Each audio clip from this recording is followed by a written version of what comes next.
Again, I would like to just welcome everyone to Hartford Community Forum. When we set this forum up,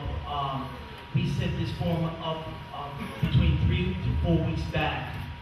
We had no idea of what was happening over in Missouri or what's happening in our community at the current levels.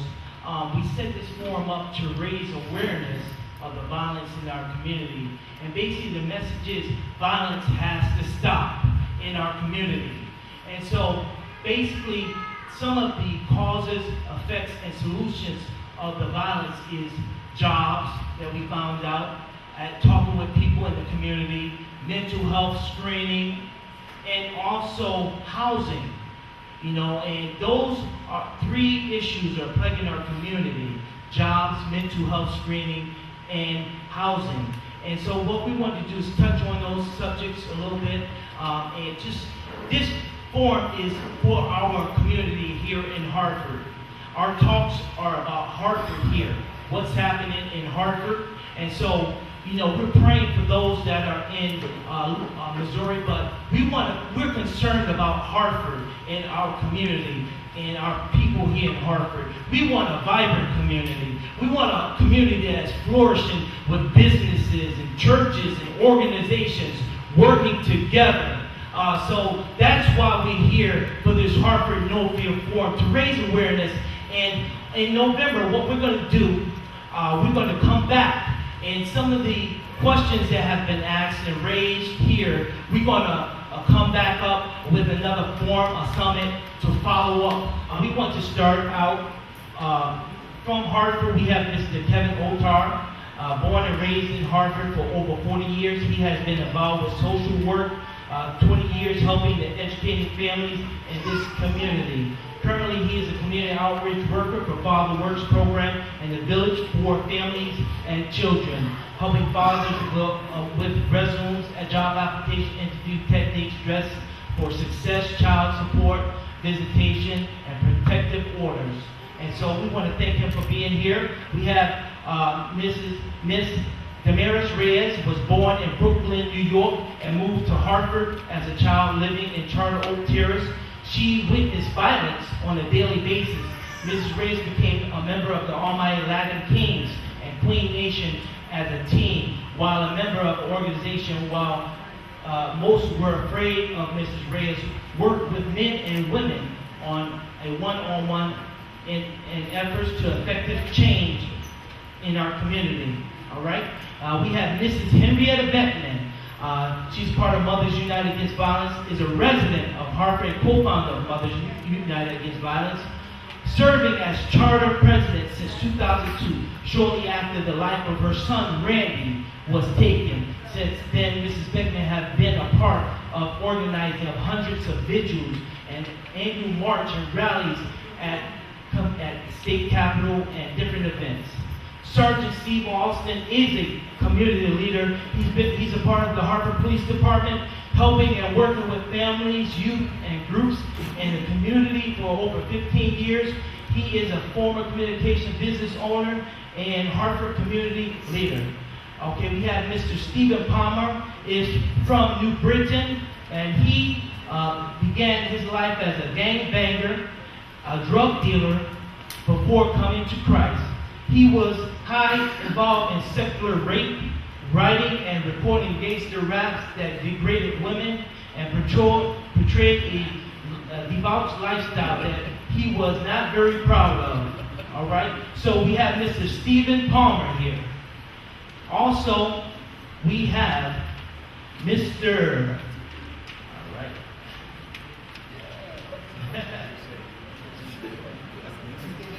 We have Mr. Kevin Muhammad from Bridgeport. He's a special guest from New Haven, Bridgeport area. And he has a business organization working with the youth. And it's called Mud LLC. And they've been in business for about a couple years now. And he's a good brother, and he's a community leader and advocate in the New Haven, Bridgeport area. And so he's here with us also. We have our special guest, and I'm going to introduce this special guest first because The next special guest is a retiree, and I want everyone to make sure you pay attention to our moderators. And we're going to be discussing our moderators. Mr. Anthony Griffin is an experienced leader and innovator in creating business strategy, marketing, and delivering results. His more than 25 years of business experience covers a broad range of disciplines and responsibilities, including business development, business startups, strategic planning, financing, customer service, marketing, international distribution, consulting, and operations. And he is a business leader and advocate. And he is here with us, Mr. Anthony Griffin. He's one of our moderators. All right. And this person, we made several phone calls to get in contact with him. And, you know, it does me great pleasure to introduce and to some and present to others Mr. William Lou Brown. Can we give him a round of applause? Thank you all so very, very much. As I look around this room, in the eyes of so many people, I hope that we're motivated by whatever our Christian and Muslim belief might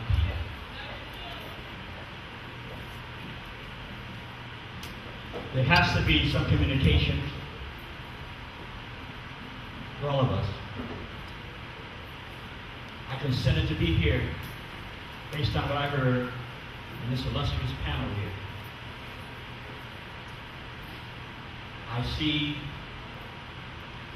many familiar faces out there from all walks of life who are concerned. I reached a point in my life of going from here to trying to solve those issues. Every last one of us. And just lastly, I just want to say this to those who know.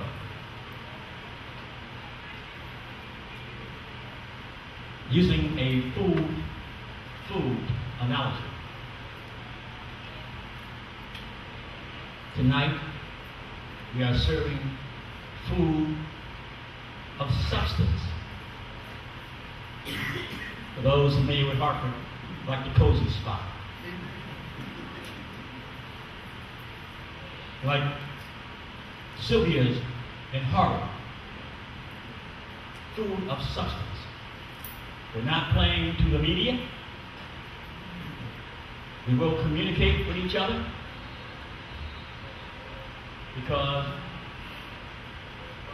I and we are standing on the shoulders of so many people, and that one of those people was the man who just walked in the room tonight. And as I look around the room and seeing Chief John Stewart, if you have not read his book, Hard Climb Up the Ladder, if you ever want to get an insight on Hartford politics, and he's still here, let's give an applause to Chief John Stewart. We must go from here and communicate with each other. There's a follow-up. I want to make it clear to everyone in this room. You are me, and I am you. Do you hear me? That's what it's all about. Coming together, being real and understanding the value of human life. One word, unacceptable.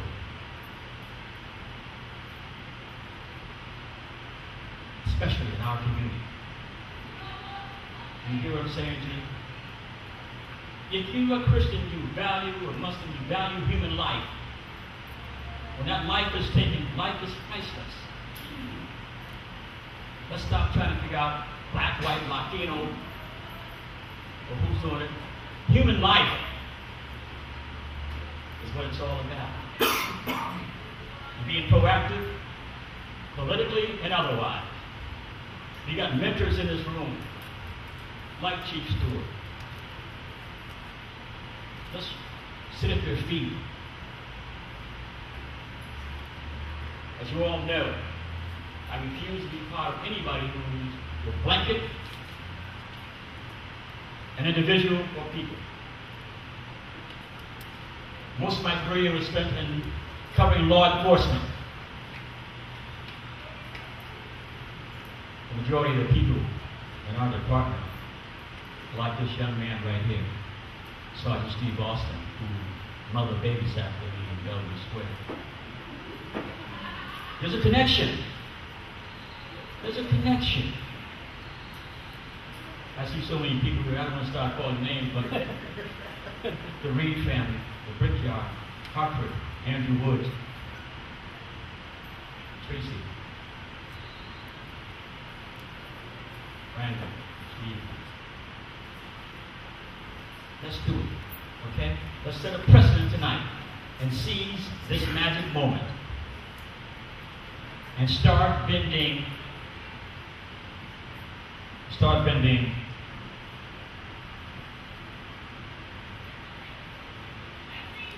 justice towards history. We can make it happen together. All of God's children together. There's a lot of frustration, and we must make sure that we make it happen. I see Hartfordites like Lenny Brumble.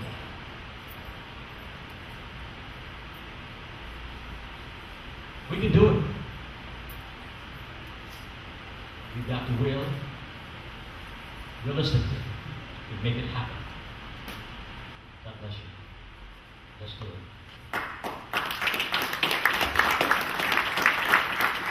So good evening, Dr. Griffin. I want to again welcome all of you to our program here tonight. At this time, we want to begin with our first speaker, and that's going to be Mr. Stephen Powell. You gotta pass the mic. William. Let's see some smiles on some faces out there. The world's not coming to an end. First of all, I want to welcome everybody here tonight. I see a lot of community leaders in here. If I can for a moment, point out a few that I know personally over time and over the last couple of weeks, Reverend Harry Brown, Dr. Bradford Howard. These are guys that go out into the community every day and try to bring change, whether it's talking to somebody, praying for somebody, helping them find resources. And I believe that's what it takes to get rid of the violence in Hartford. A lot of these guys and some females that are out there, whether they're selling drugs, whether they're robbing people, whether they're gang related, a lot of these guys come from frustrated homes. A lot of these guys come from backgrounds where they grew up in single parent homes, or they grew up in homes where there was abuse, drugs, alcohol. And a lot of these things don't be taken into account when they commit crimes or they go through situations. So I feel instead of pointing a finger and judging them, we need to take the time to sit down with these young men and women. Talk to these young men and women. Ask them what's going on with themselves. A lot of these young men that are selling drugs might be selling drugs to feed their kids, to pay their rent. Because honestly, everyone in here knows Connecticut really doesn't have a lot of jobs. So I think some of the most important things we need to do is create jobs, create housing, even mentors. Because a lot of these people grow up without fathers. And kids growing up without fathers go astray. The statistics prove it. And sometimes jail is not the best route. Sometimes there's reform. Sometimes there's sending them to a mentor program. Sometimes there's sending them to the Father Works program or 24/7 Dads program, or sending them to the women's programs where they can get counseling or they can get the mental help they need to gain stability and leave the streets. A lot of people that we look at as criminals, if we sit down and talk with them, they're probably going through everyday struggles that we go through every day. But they've gone through it longer and they've reached a point where they broke inside.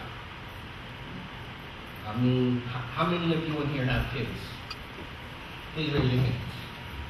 Now, if you couldn't find a job, correct? And every day you went home and you saw your kids hungry. You saw your kids needing clothes. But every day you're looking for a job, but no one calls you. But every time you fill out an application, you get more and more depressed. And sooner or later, you go home and you say, you know what?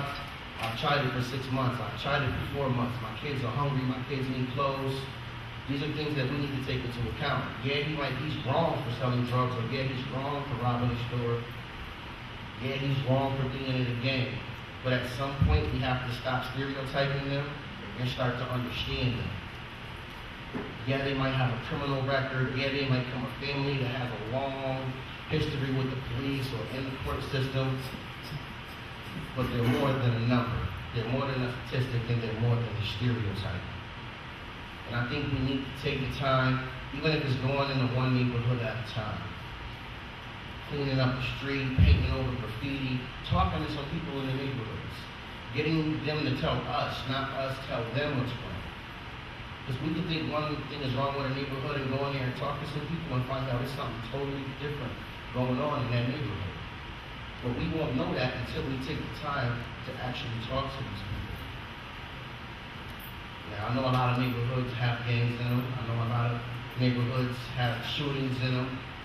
But if everybody in here at some purpose believes in some God in some fashion, then you have to carry that faith and you have to carry that mustard seed to touch that person.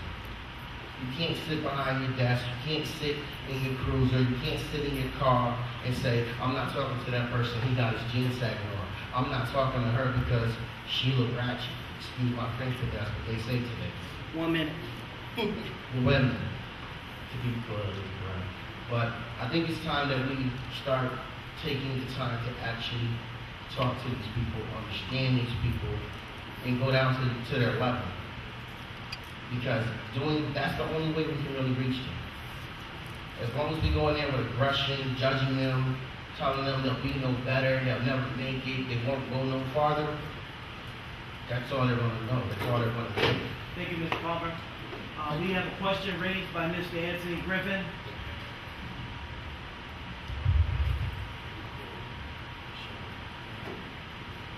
Okay, thank you, Mr. Palmer. I'd like to pose a question to get us started with to the audience. How do we reach the perpetrators? How do we get them in these chairs? How do we get them the services that they need? I want to come up with a solution to his comments. I open the floor to the community now. Yes, sir. I think what you have there is a very profound question, because it's not really going to be left up to the city. It's not really going to be left up to us, but it's all about the resources that are available to reach out. Avon is not having this community today. Simsbury is not having this forum today. Greenwich isn't having this forum today because they don't deal with this on a regular basis. They're not losing 20 to 30 young people every year. I don't want to detract When, too far. no, the question, My point is, how do we get we have to first get City Hall to implement some funds. Because what we have right now is numerous federal grants that's only locking our kids up. But if we can get City Hall to implement some funds to reach our kids and give them some opportunities, then we can get them off. I might question that. I'm a part of a level of funding, and we have Office of Youth Services. There are resources available. The key is how do we get the resources to the brothers that are committing the crimes in our neighborhood. Let's be cut and dry. We have a good police force, we have good government, whatever all that other stuff is, how do we get these brothers the help that they need? That's the question I want to answer. Yes, sir. I believe when you say resource, see, you got to have somebody believe in that what you gonna give them is gonna be. I believe what I see. I see resources here. I see resources there. I see resources back there.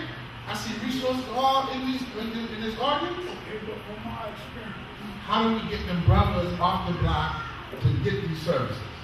That's what our challenges need to be. It's not the police job. It's not Reverend Henry Brown's job. It's not Andrew Wood's job. It's everybody's job, but we got to get services to brothers that they feel comfortable with and are able to help them reach their capacity or their potential. okay, so you want to reach their capacity. But at the same likeness, if you gonna offer me a resource, now I got to believe that the resource that you're gonna help me with is gonna help me achieve that with what I need first.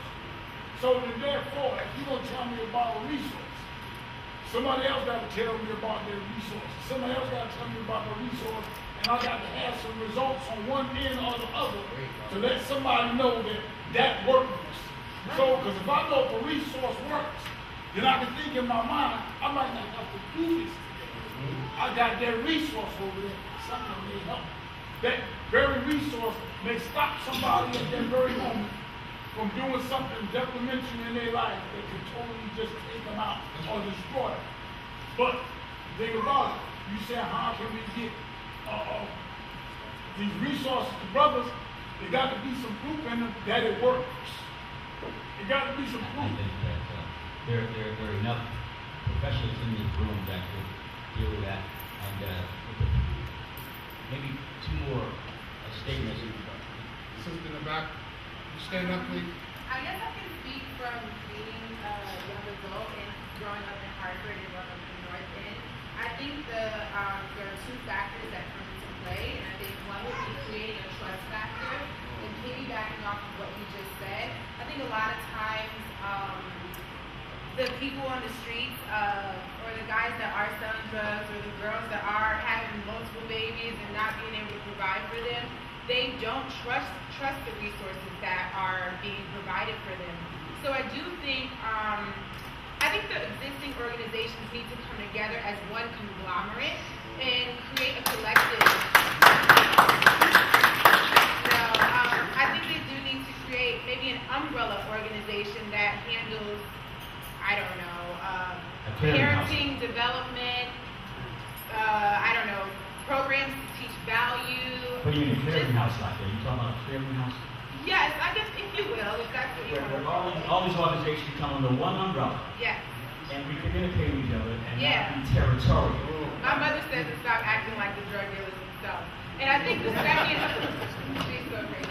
I think the second point I was going to make before I grab the seat is,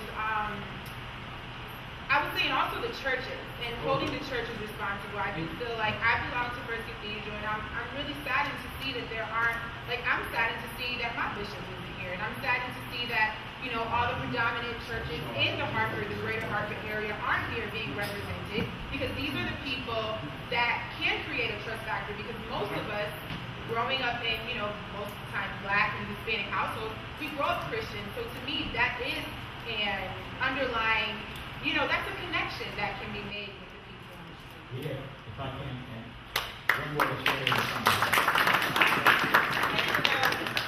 Thank you. Thank you. Good evening. First, we have to recognize that gentrification is an epidemic, and that the stretch of poverty and homicide overwhelming the North End because we have yet to address it as an epidemic. The biggest fear for anyone in the North End is hunger and unemployment. So when you don't address the economic development issue or create social legislation to address the issues of the underserved citizen, then you have citizens that's left standing in the gap. So unless we have our community leaders, our community activists, our religious leaders, and our political leaders come out and stand in the gap and say, hey, we want to address this issue. First, you have to educate me how to vote. You can't have a primary. First, you have to educate me how to vote as an average How to register citizen. and vote. How to register and vote as an average citizen. Then you have to make me aware and inform me and empower me when to vote. You can't say, hey, I have a political party, or I have this and I have that in place, but not tell me where it actually exists. I can't go and stand in the line, being an educated citizen and say, oh, you're not qualified, or you're unqualified, or you're overqualified, but we have these resources. But we can come right here to this block development grant, and we can write you nonprofit grants for your community.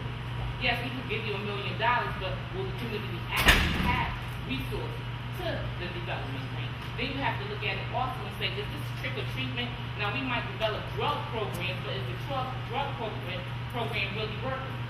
Shauna, can I Shauna, yes, sir. Are we listening? Oh, by the way, one last thing for me, for the panel.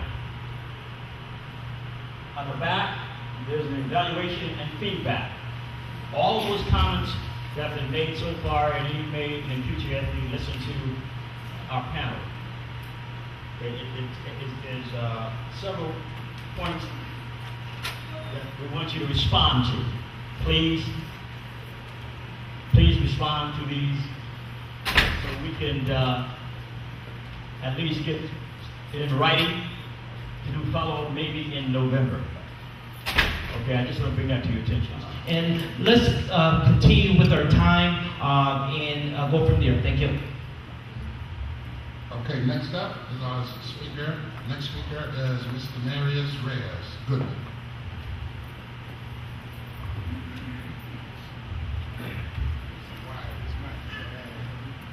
Good afternoon. I actually wrote out what I had to say because it's very, very important, and I didn't want to just free fall because I didn't want to miss anything that's important. I'm here on behalf of the men and women that many would turn away from, the ones that hang on the street corners, the ones that have just been released from incarceration. I am their voice tonight. My name is Damaris Reyes Goodman, but on the streets I'm known as Justice.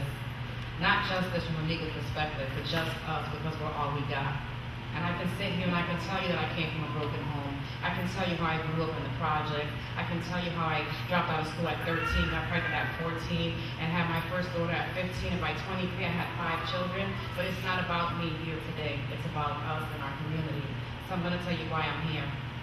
I'm here because I care. I'm here because I'm not afraid to stand up. I'm afraid of what will happen if I don't. I've been working in one capacity or another with men and women who are in the streets, who have criminal records, and who feel that they are not worthy of anything else in the streets, jail, and death. How sad is that? To know that your daughters, your sons, your nieces, your nephews, your grandchildren have no faith in the ability to change. However, let's look at the entire picture. For as a community, whether it be due to fear, ignorance, or misinformation, we have left our young men and women to fend for themselves.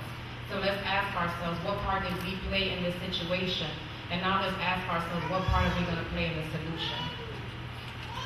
I spent a great deal of time with people who many turn away from. I provide advice on a spiritual level, and while I've been successful in assisting young men and women find alternatives to gang violence, I have also witnessed several who have gone to jail and some who were killed by the very same streets and people they thought they loved. The streets don't love nobody.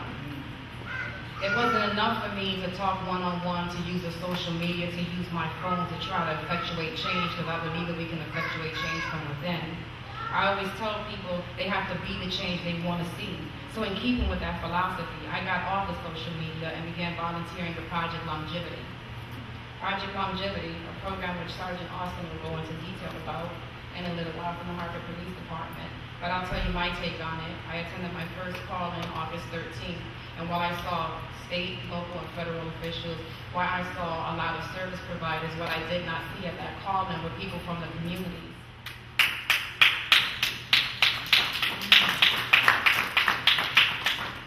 We have to involve ourselves in our communities. We have to walk the walk and stop talking the talk. It's getting old. We have to be part of the change that we want to see. Let's understand that the violence that's occurring in our communities is being committed by our children. These are our children. We know these young men and women. We watch them grow, and now due to fear, we allow them to run around hurting themselves and others within our community. Bullets don't have any names. We have to learn to see beyond the ghetto. Just because you were born there or lived there doesn't mean you have to die there. And so my message to the young men and women is you are worth so much more than a prison number or a toe tag. I'm going to leave you with a quote that I think is very important. In the moment we're born, we're drawn to form a union with others, an abiding drive to connect, to love, to belong. In a perfect union, we find a strength we cannot find in ourselves. But the strength of the union cannot be known until it is tested, and we are being tested. Thank you.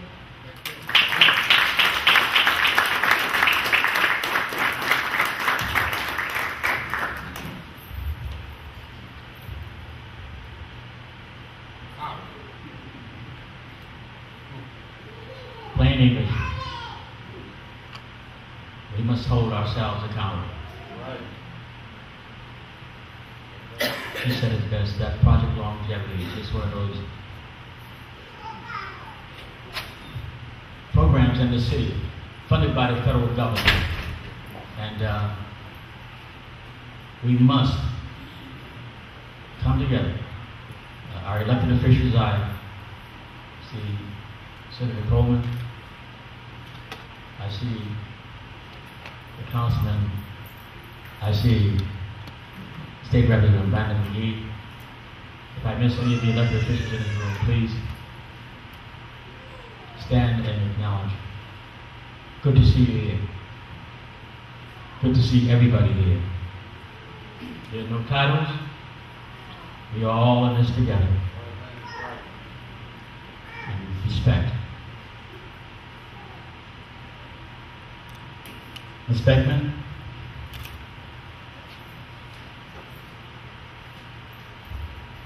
If you haven't heard her story,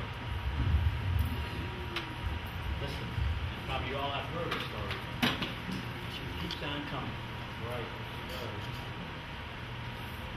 Say good afternoon to everyone. I am the co-founder of Mothers United Against Violence and sometimes president. But I became involved with this organization because my son Randy was murdered in New York City. I have lived in this city for over 50 years, and I had 4 sons. Randy was my 3rd son. My part in Mothers United Against Violence is just being there for the mothers and the families and showing compassion. And when they see that I have been through what they've been through, they kind of open up more, and sometimes they're a little bit more calmer. I mean, you don't have as much retaliation and all that kind of stuff in the streets. With Reverend Brown and Mothers United Against Violence, we are sometimes able to prevent a lot of that. My story is that Randy was 20 years old. Go ahead. I'm sorry. Even though it's been 12 years,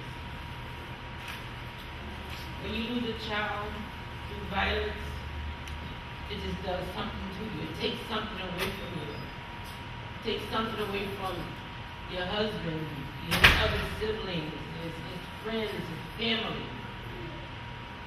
And we have to keep reiterating to these young people to stop the violence. Put down these guns. When they're going out killing people, they're not only destroying their lives, they're destroying other people's lives also. The young man that supposedly shot Randy, I never said, go out and retaliate. I forgave him right then, because to me, they were only children themselves. They were just misdirected, and they needed guidance.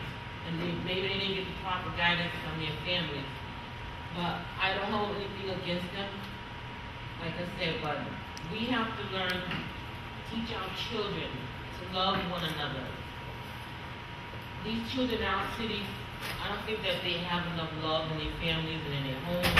We have to educate them to that. Show them that what violence does to a family. My grandson was only 4 months old when his father passed. He's a degenerate. If you see him, he looks just like his dad. So, I mean, we have to keep Randy's memory alive, and this is the way that I do it. I tell him my story, which I really don't want to tell, but I feel like I have to tell, because he came to me in a dream, and I was like, well, Randy, what do you want me to do? And he said, he wants me to talk. And that's why I'm not a real talker, but when it comes to this, I have to talk. Because there are so many Randys out here who have lost their lives senselessly to violence and still continue. So we have to do all that we can, maybe not find a solution, because it may not be a solution, but at least to try to come together. There's so many organizations out here who are working for the same thing, and I can't understand it for my life that we all can't get together and do this thing. Like Alicia said, we all should be under one umbrella, and we're all working for the same common good. Thank you, Alicia. That's my little cousin. And I would like to say thank you all.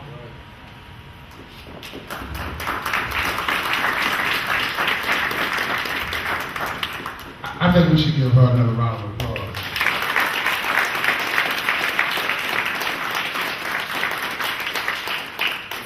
And for those of you who remember, I'm from Barbara Street, Mr. Harris, and I remember Randy. And And I can tell you, he was a good boy. He wasn't in the street.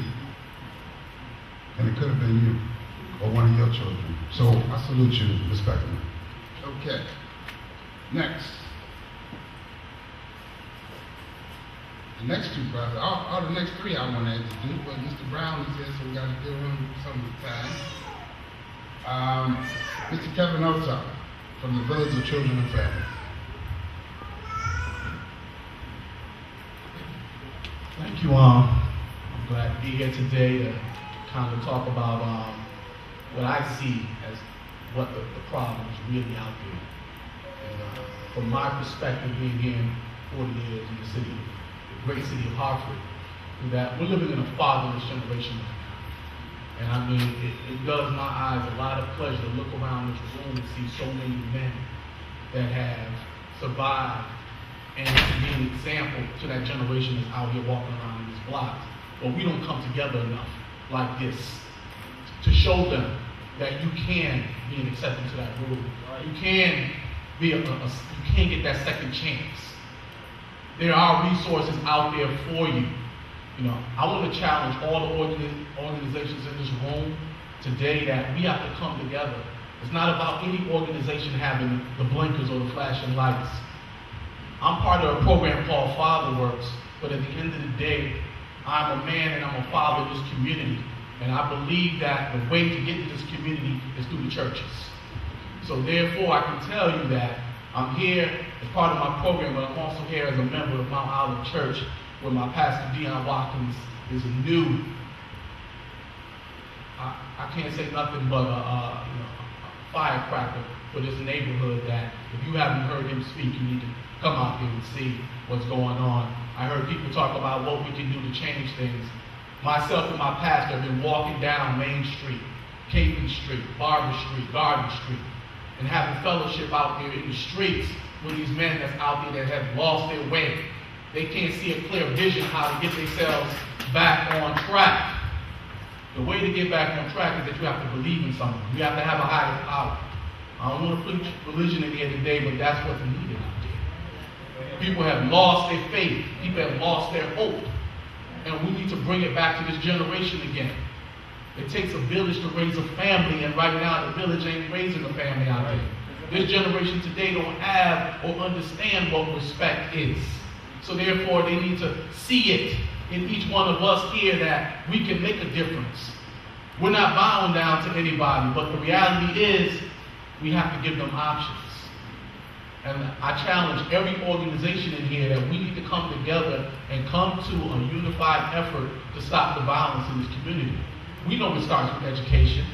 We know that a lot of our offenders that's out there today, female and males, have a 7th and 8th grade education.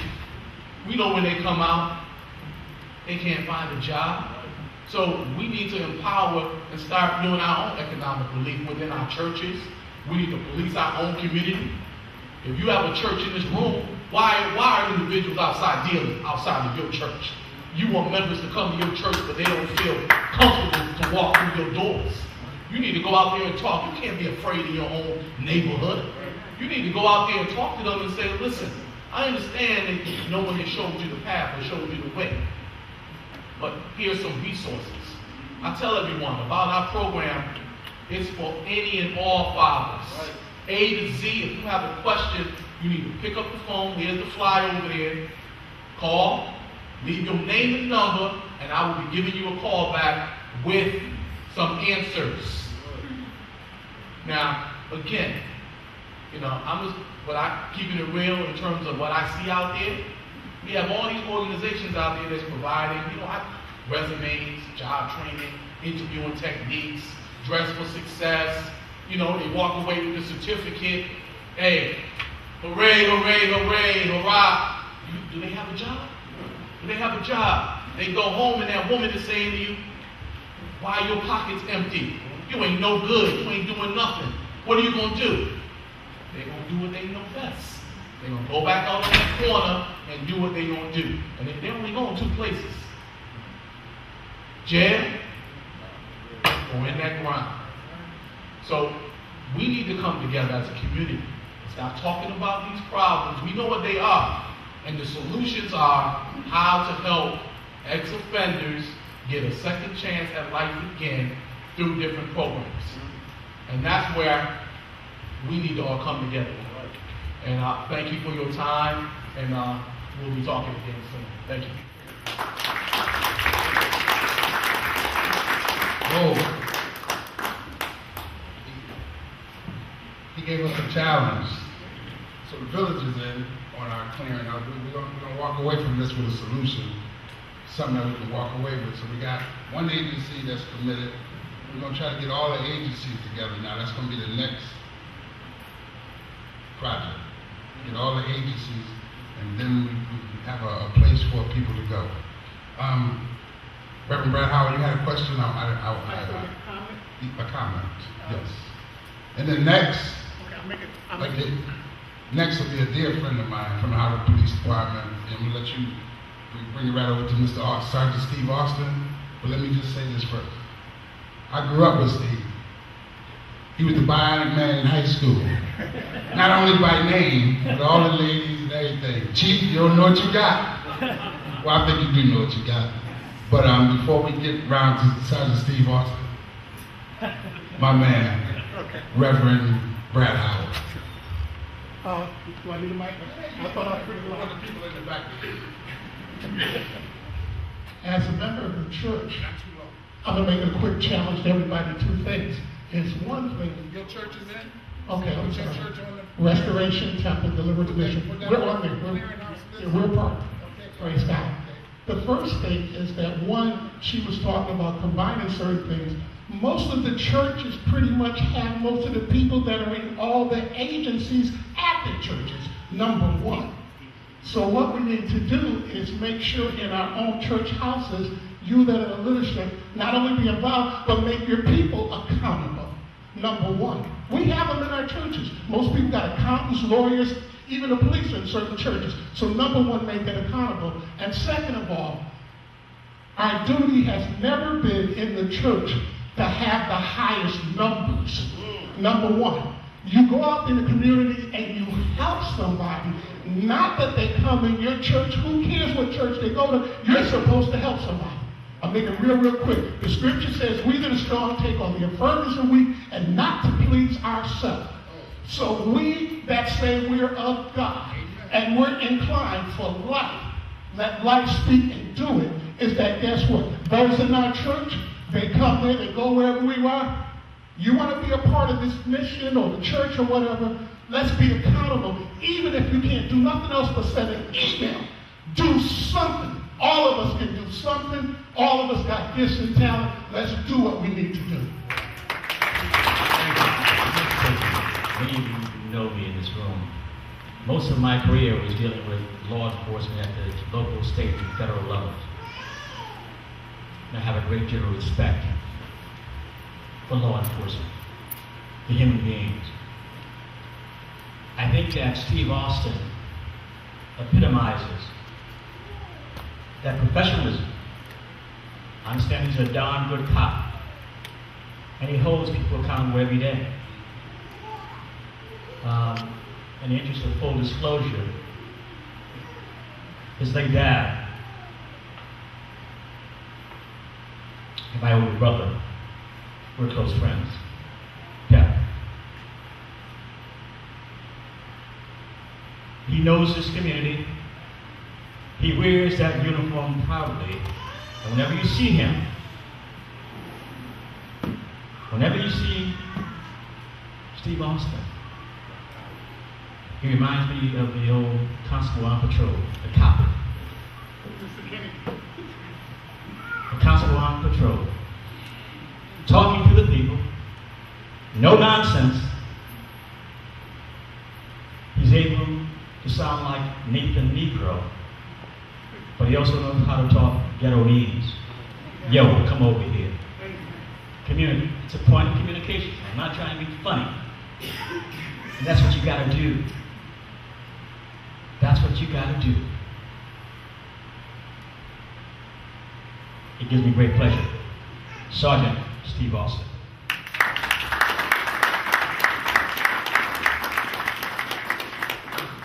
Thank you. I don't know to say after all that. Well, It's real, you know that. when I interviewed for this position, I looked at it as an opportunity. I didn't look at it as a job. One of the things I thought about when they asked me the question, why do you want to be a police officer? I think they wanted the, everybody else is coming out and serving the tag and all that other stuff. But my biggest concern was that I wanted to represent something in my community that I didn't see a lot of. There was guys who looked like me, who grew up where I grew up, who worked in the same neighborhood, whose parents did live there. All my brothers and sisters were educated there. My children were educated there.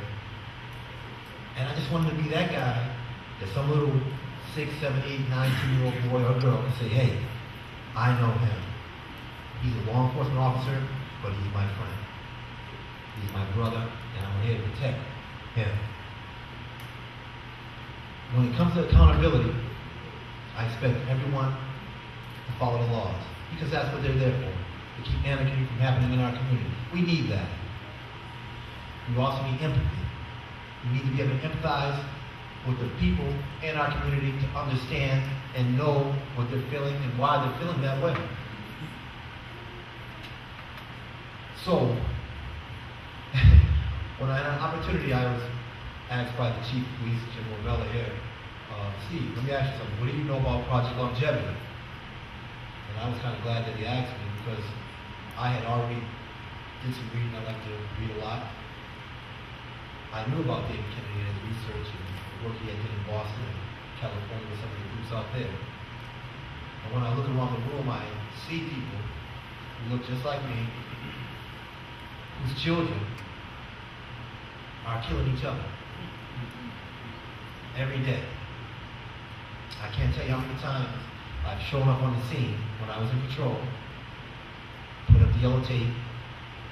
I've seen mothers screaming and crying, sisters aggravated, fathers absent. They asked me, what are the police doing? And it was a question that burned in my gut a lot. What are the police doing? So when the chief came up with the idea that we want to implement Project Longevity in the city of Hartford, as well as Bridgeport and New Haven, it gave an opportunity for a person like myself to really do work with individuals who are least underserved. These young men and women are the guys that no one wants to deal with. They're out there committing these crimes. They're shooting. They are shooters. They are shooters, for lack of a better reason. They are killing each other. They're driving the prices down in our neighborhood, undervaluing our homes, making it hard for reinvestment of businesses. Who wants to invest in an area where people are killing each other? The economics drives everything. I often heard this young man speak right here about resources. Nobody's going to give you guys resources. No one's going to invest in an area where you can't control yourselves. The men in our community, we have to step up. I'm a man of that community. I'm a police officer, that's my occupation. But I was in Hartford first. When I hear Ms. Beckman's story, and I've heard it often, it never gets old. It never gets old. And the latest homicide that happened in Hartford just this past week, once again, where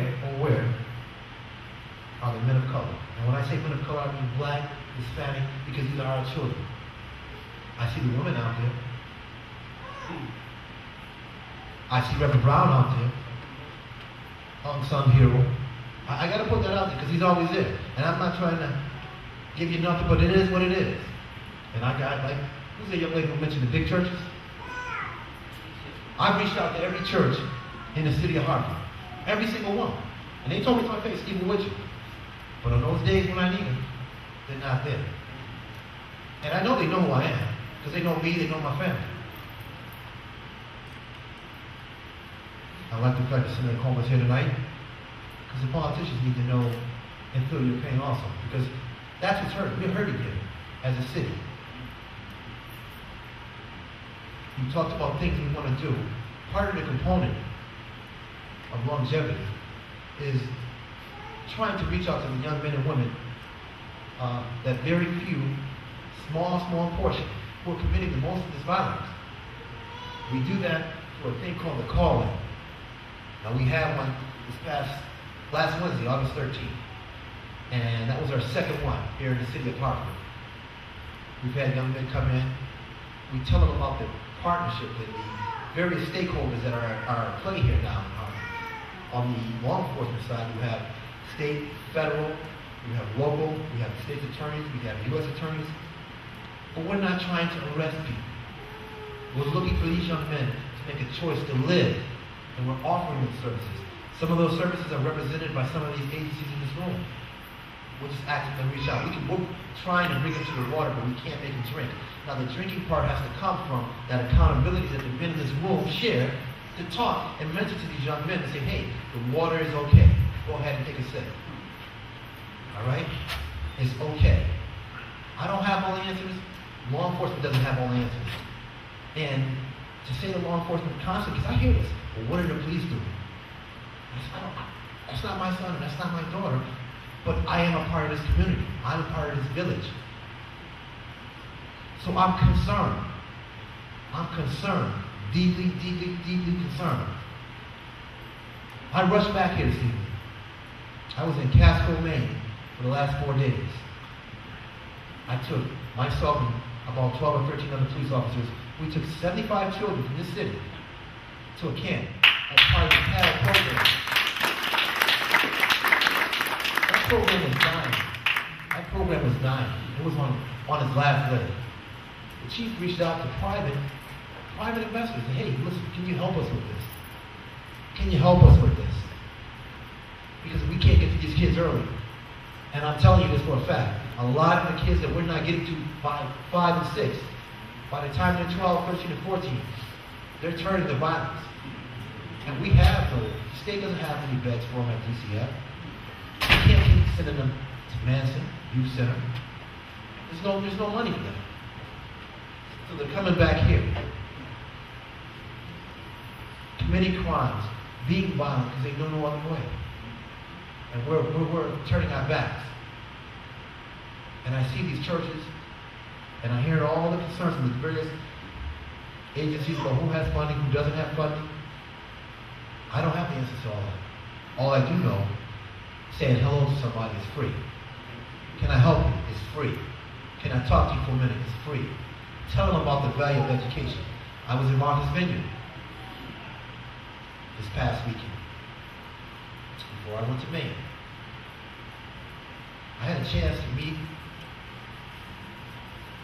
many people of color who are doing things right here in the state of Hartford, city of Hartford, through their educational programs, where they're trying to save our youth and reach lower and lower and lower and lower and bring up to the educational process, which is what we need. When Kevin Altar spoke about kids not being at 7th and 8th grade reading level and they're 18 years old, that's atrocious. And when you can't read, you can't get a job. And I hear people talking about they want to be employed, they're not ready to be employed. You can't smoke reefer at 8 o'clock at night and expect to go to work at 9 o'clock tomorrow morning. Ain't happening. We got to get past that hurdle first. You can't stay out drinking Ran at 14. And I see the kids out here, and I know you all see it, all these little bodegas all around the neighborhood, and I don't want to take away anyone's economic engine, but understand that these stores are doing a disservice to our community.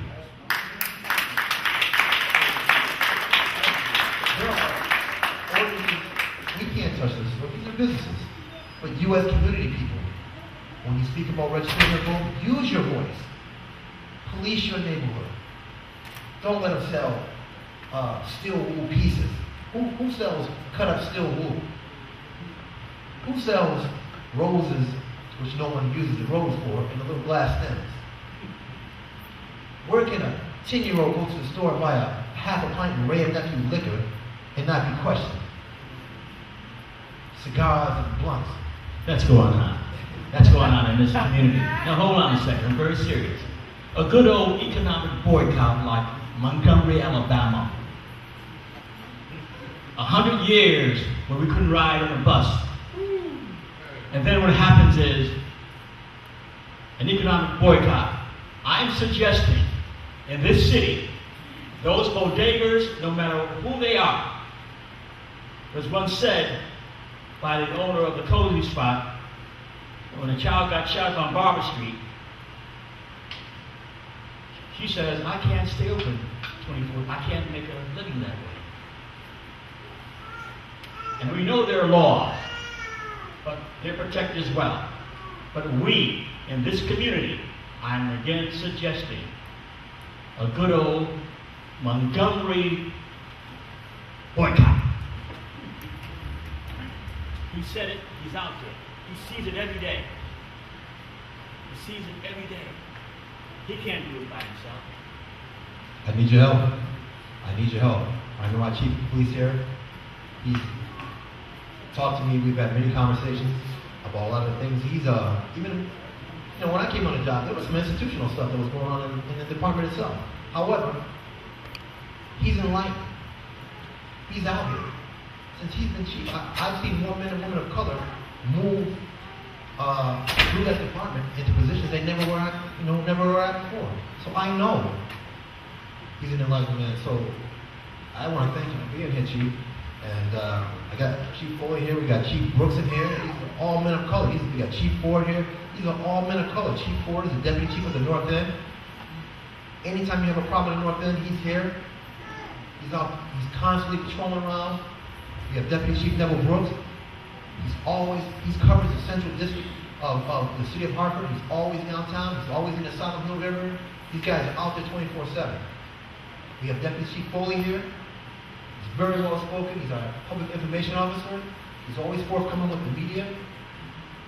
These are the guys that are making a difference in our department. These are the guys that are leading us into a better relationship, away from the historical adversarial relationship that we had in urban areas. And it's because of their enlightenment and thought process that we can sit here at a table and allow myself to sit here as a sergeant and speak to you people. So, 1 minute. I just want to acknowledge that I'm going to give this all back to Griffin, Big Tony here, and I don't know what he's talking about high school, but I'm going to give it back to Tony.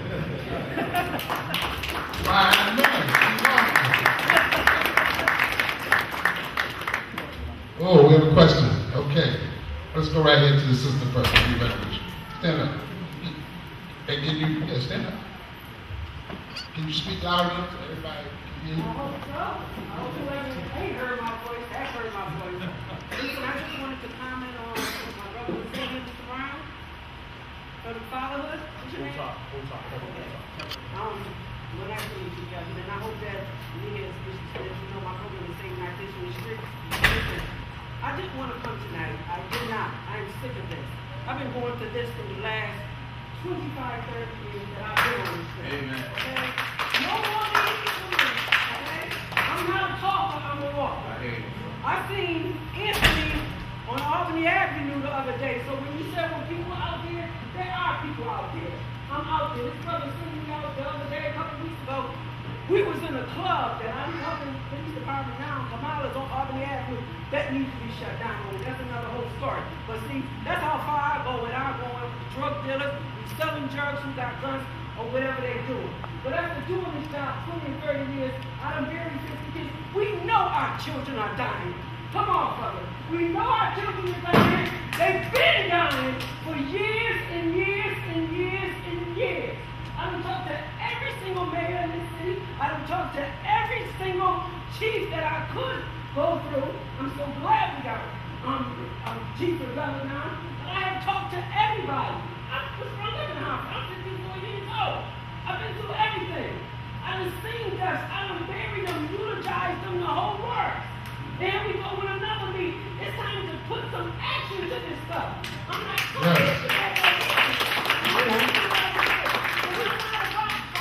I'm about to walk. And I'm here because my brother seen me and he said, come on, Bishop, you gotta be here because we need to be supporting each other. Then I talked to Reverend Brown. He said, you know you need to be the bishop. So I'm here. But I'm not going to be going for no more of these meetings because I don't put too many kids. Now, I have my program, Saving Our Kids from the Street, but I also turned into Heavenly Grounds. That's on Franklin Avenue now. I have ordained 5 young men.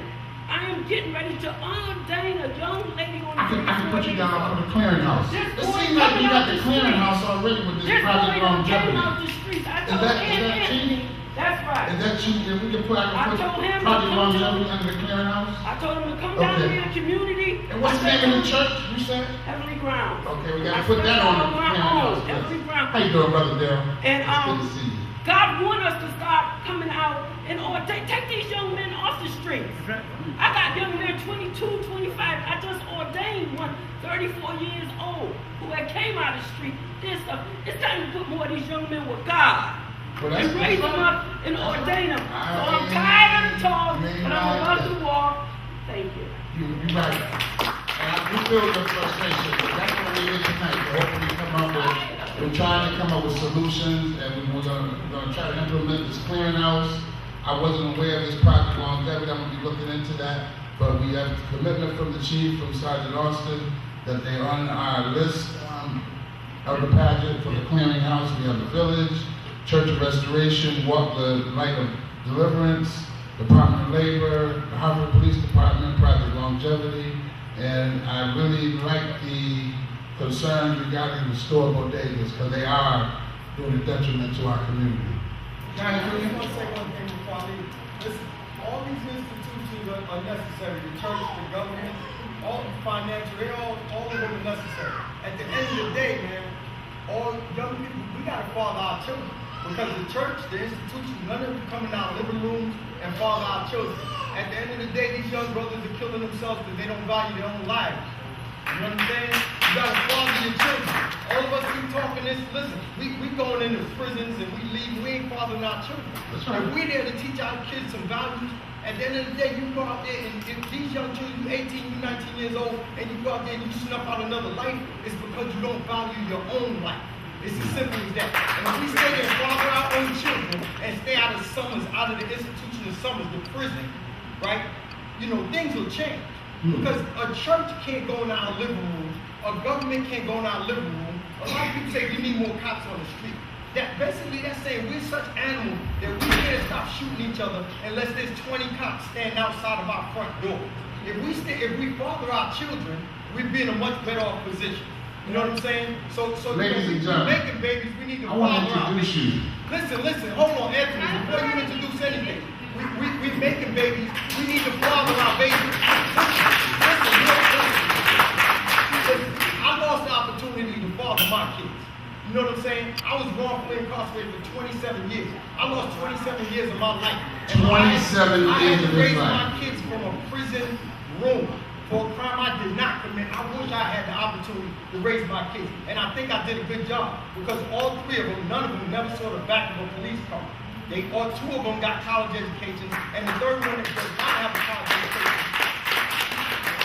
The one that did not get a college education also never seen the back of a police car. I followed them from inside of a prison, excuse me. You know, I did the best I could do. But at the end of the day, all these institutions are necessary, but we gotta father our kids. You know, everybody's talking about institutions this and the government that. Father our kids, we making them, we gotta father them and teach them some values. They're going out the streets, they see a mirror image of themselves and they take the life because they don't value their own life. It's as simple as that. That's what it is. Ladies and gentlemen, you go into the I have to say that the brother speaking has credibility. His name is Mark Shane. He's recently incarcerated, recently exonerated for after 27 years of incarceration in the state of Massachusetts. He is from Hartford. He is a voice in this community, and brothers on the block will listen to him. So I would advise you after maybe make contact with Mr. Mark. Before we're coming right back to question and answers, I gotta get Brother Muhammad on, and at this time I bring to you Brother Kevin Muhammad.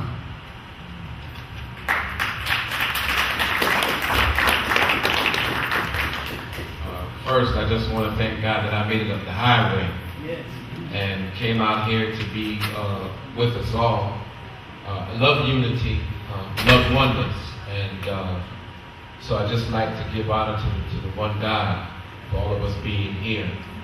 I'm going to say a couple of things. One, violence is nothing new. We live in a culture of violence. And even world leaders try to solve their problems through war.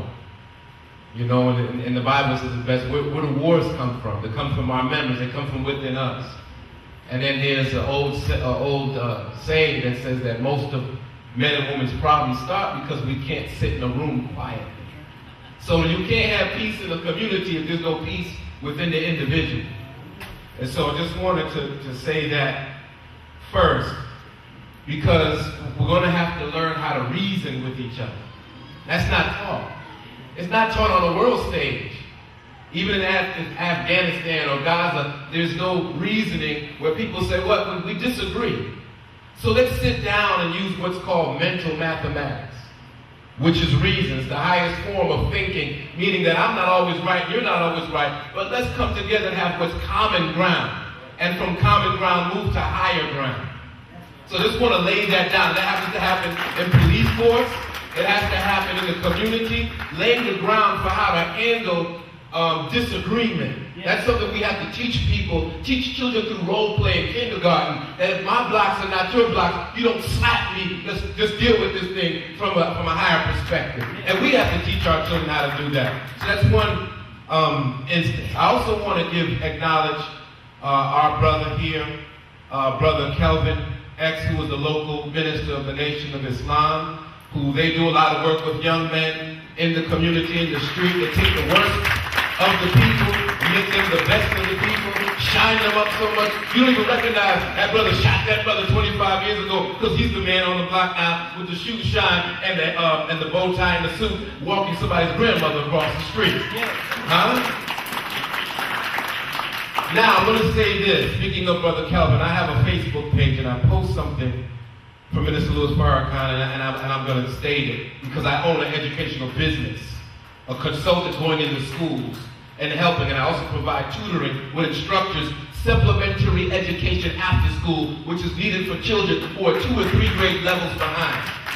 And the quote is, politics without economics is symbol without substance. People treat you, I've been sitting for a long time, can I stand up? Yeah. People treat you different when you own the block. When you own the block, police don't come in and say, wait a minute. They say, excuse me, sir, you own this store. I'm going to make sure that people are moved from in front of your block, your store. Because when you own your community, the community's different. Dr. Claude Anderson, that I had the pleasure of sitting at a seat with in the Harlem Theater with Leonard Jeffries and Calvin Butts and others. He said that we don't have communities, we have neighborhoods. And certain communities like the Asian community, the dollar circulates 5 times. There's an Asian carpenter, there's an Asian barber, there's an Asian bank. The Jewish community, the dollar circulates 3 times. But in the black community, we get our money on Friday, it enters on Monday, it exits on Monday. We cannot get respect unless we own the community. So I'm going to change in education. We've got to stop telling our children to go to college and get a good job when there are no good jobs. I work every day. Project Longevity, me and Charles Brady work together like this. And he's really trying. I brought a brother just from prison. And I said, Charles, you're doing Project Longevity in Bridgeport. Please find this brother a job. And he's sincerely trying, but it's a slim chance that this brother might get a job. Why? Because we got to teach our children to have a marketable skill. And don't tell me you don't have a marketable skill when you're selling dope in the community. You're marketing, just marketing the wrong product. And so what I did with my education is, yeah, I do have a master's, yeah, I do have a 6-year, but I'm not working in a school system. What I did is I marketed my education wherever there's a child that can't read, that scores low on the district reading assessment test, which by 3rd grade, if they're not reading on the 3rd grade level, they've already seen them as probable to go to jail. Because if you can't read, you can't write, you can't think critically, then the other thing is when you can't find a job, there's only one thing to do. I can't think critically. So let me bust somebody in the head and take their money and go ahead and buy something for my baby so I can feed my baby. So politics without economics. We need economics. And I'll be honest with you. I'm being nice. With economics, you buy all the politics you want in America. Because if you are a politician to get elected, you got to go see the one that owns the block to get funded so you can be political. That's what's going on in America. Powerful lobbyist groups, PACs, people with money who don't speak for the poor. The poor have no voice, but the rich who have interest groups got politicians and they vote all the politics all they want. So when Obama has to make a decision, he got to go against powerful interest groups, people with money putting things in power, and that makes him say and speak for their interests. I'm saying, let's pool our resources. Let's teach skills. Now, what I learned is this. I'm going to give you a brother came to my house, and I'm going to do this to be quiet. Say this to be quiet. Hispanic, 21, one child, one on the way, coming from Afghanistan, couldn't find a job. Decided he was going to do work on my mother's house. Did my mother ask me first? No. He came, he did a sloppy job. So I come and I want to see who messed up my mother's house. So I see this brother, but I somehow started, as the word you said, started feeling empathy and sympathy for him. He wanted to, I wrote him a check. I said, what's your business name? I wrote him a check. He said, don't write it in my business name. Put it in my personal name. I said, wait a minute, do you have a legitimate business? So I ended up talking to him about how do you apply for an LLC? It doesn't take anything, less than $100 in the state. How do you open a business account and then open a personal account and you manage your money in your business account, pay yourself, pay your people, pay your taxes, budget yourself. At 21, he has the ability, if he can take a rate and go around, he can start an LLC, pay people, have people in the community. That's a skill. We're not thinking that way. We're not thinking about owning our community. And then I'll be honest, and this is my last statement. They didn't want me to talk about police brutality. I'm not going to talk about police brutality to the police. But I mean, police start looking at you different. They come and they're going to shoot. They're going to say, wait. Premium is too high for me to shoot somebody in the black community. They own this community. They pay my salary. Wait a minute. I might have to start talking differently to my community. But when if people are out there, you have no self-respect for yourself, you do all kinds of things in front of your property because you don't own it, then of course you look kind of like savages. That's hard language, isn't it? But once you gain the knowledge of yourself and you say to yourself, I'm going to own this block. If there's garbage, I'm picking it up because I got to take care of what I own. Yes. And I'm not going to allow somebody to stand in front of here and my mother can't walk to the store when I own this store. Then you police your own community, and when police come in, they come in for a different reason. So let's get this thing together. Politics without economics, symbol without substance. Violence is everywhere. World leaders, they don't talk, they bomb each other. But we in our community can teach dialogue, cooperation, collective work, responsibility, using reason to solve our problems, and we have to do that. And then lastly, any program like Project Longevity, I know it's new, but why don't we do longitudinal studies to find out what works in our community and stop giving money to people who got programs that don't work. Do the work, study those programs, and if I came in at 21 and I'm the same way when I left that program at 29, the program doesn't work. Get rid of it, you're not getting our money. Thank you.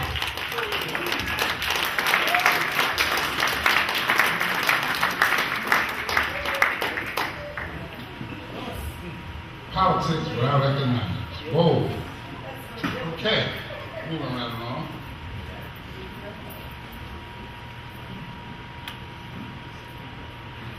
So that's the end of our presentations. We open the floor up now for questions and answers. And again, we want to keep it peaceful. We want to keep it fulfilling. And we want to own it. Ain't that right, Brother Muhammad? Oh, yes, sir. We want to own these statements. Reverend Brown, go first. I'm gonna keep it real. Honest and real. That's the only way I know how to do anything. Right?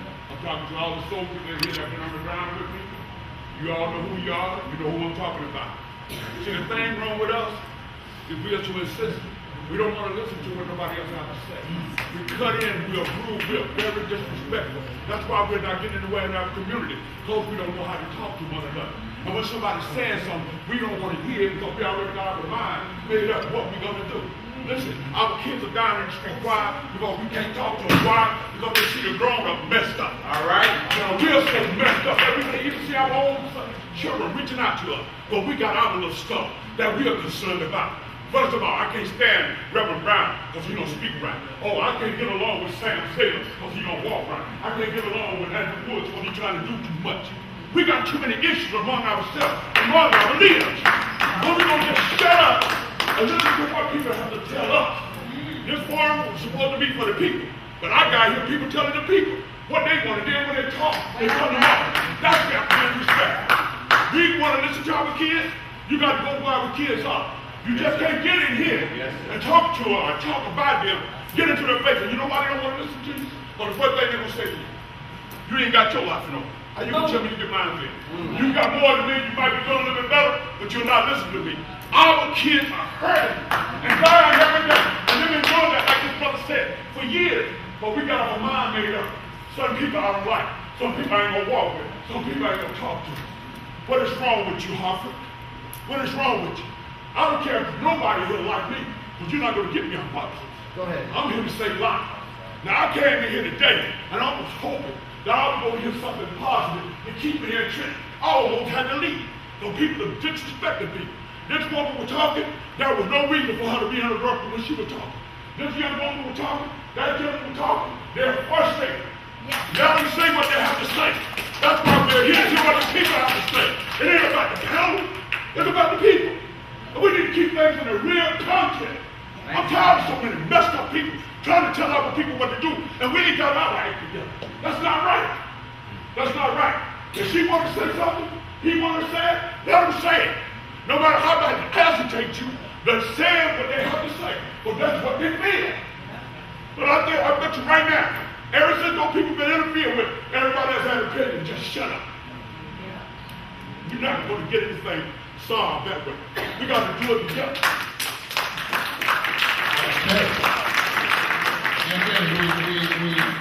We, on behalf of the moderator, we didn't want to intend to disrespect anybody. However, we do have a time frame that we have to keep to. Yes.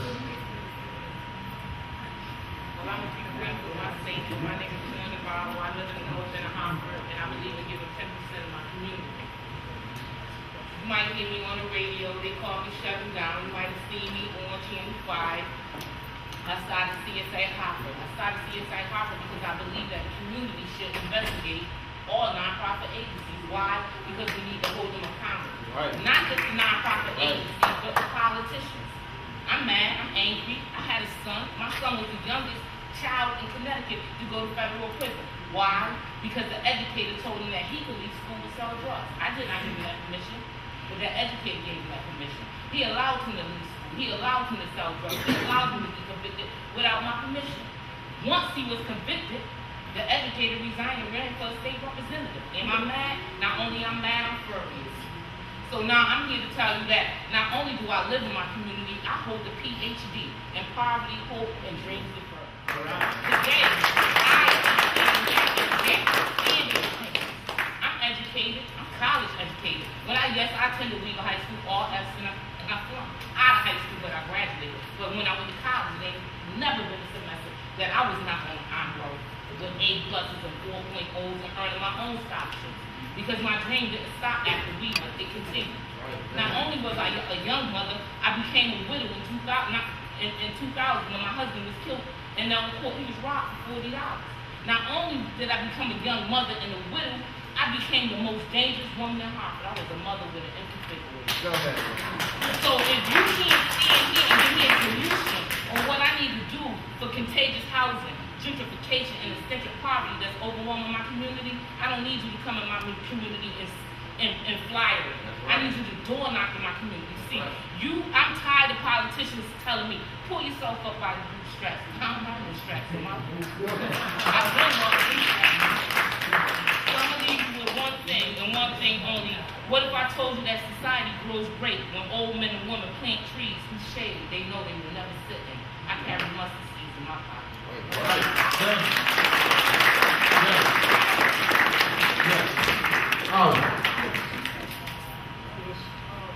name's Howard Fair. I've been Hartford resident for like 45 years. Visited from Georgia. I love Georgia. I made Hartford my home. But as I see it, Anthony, to answer your question, you said what's the problem, what people do to these stores out there, it's a quote from the Bible. It goes like this: you go out and seek, you will find. Amen. They're out there. Enough lip service. We got to go out there and make ourselves visible. Let ourselves know to the kids that we are here. Because they cannot fathom what they hear. They fathom what they see. They see us mobile out there. Here's a job for you. But we want to know if there's a guarantee we can get these certifications. Is there a job here for them? But that's another story in itself. So we gotta have something for these kids. If we ain't got no resources, we need to shut up and fall back and let them do what they gotta do. But if we got something for them where they can grasp onto, then they can feel it. And love don't cost nothing. Love is free. When you show love to them, everything else will take care of itself. Right? I know I came here as a member of the community, but what a lot of y'all don't know is I'm homeless for my daughter. I heard a lot of people say, where's the fathers, where's the fathers, where's the fathers? I know about 30 fathers that's in a federal program. All these fathers have their kids, including myself that was turned down by DSS for housing, cash, stamps, and other resources in Hartford, in Britain, Wallingford, everywhere.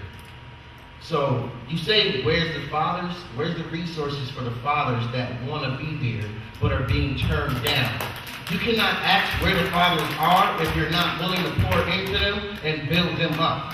If every time a father comes into the picture, he's being told, no, you can't get housing. No, you can't get support. No, you can't get vouchers for clothes. No, you can't do this. And point blank, DCF will tell you, men can't raise kids. They told me that point blank to my face. In 2009, they removed my daughter from my house. And when it was unsubstantiated, I had to take my life savings and get my child back. The state did not give my child back. And when I went to get resources for my child, I was told no. Hey, Julie, come here. Come here, baby.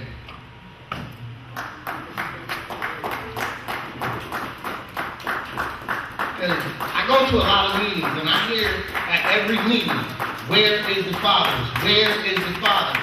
That's a statement I'm really getting tired of hearing. I'm not even going to tell you what they told me. Come here, baby girl. What do these people tell us when we go to get assistance? If you're not a female, then they can't help you. That's from a child. So if you're going to ask where the fathers are, have resources for the fathers that are there trying to make a difference. See, I came here as a panelist, and I'm up here as a community leader, as this paper says. But I'm just like everybody else out there.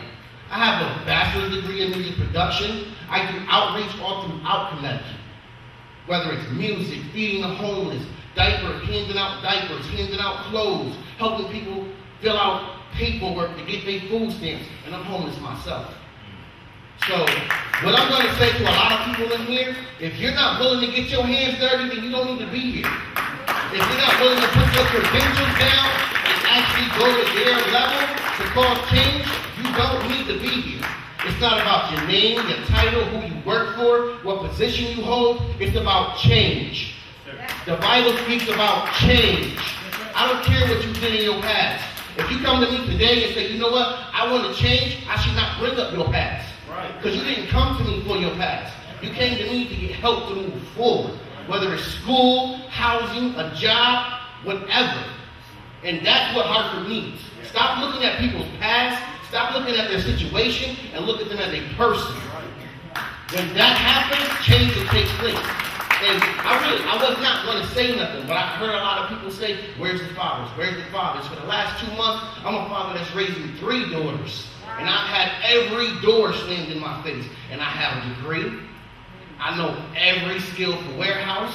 I I know how to run a retail store, and I still can't find a job. So if there's no resources, don't knock the people that are there. Don't knock the people that are trying. You have to want to get your hands dirty. You can't sit behind your desk. You can't sit behind your suit. Because if you're not going to go in the neighborhood with your suit on and help somebody mow their lawn, or help a mother dig a grave, or help a mother pay her rent, then you just standing there. You're not doing nothing. So I might not be invited to the next panel, but I had to get that off my chest.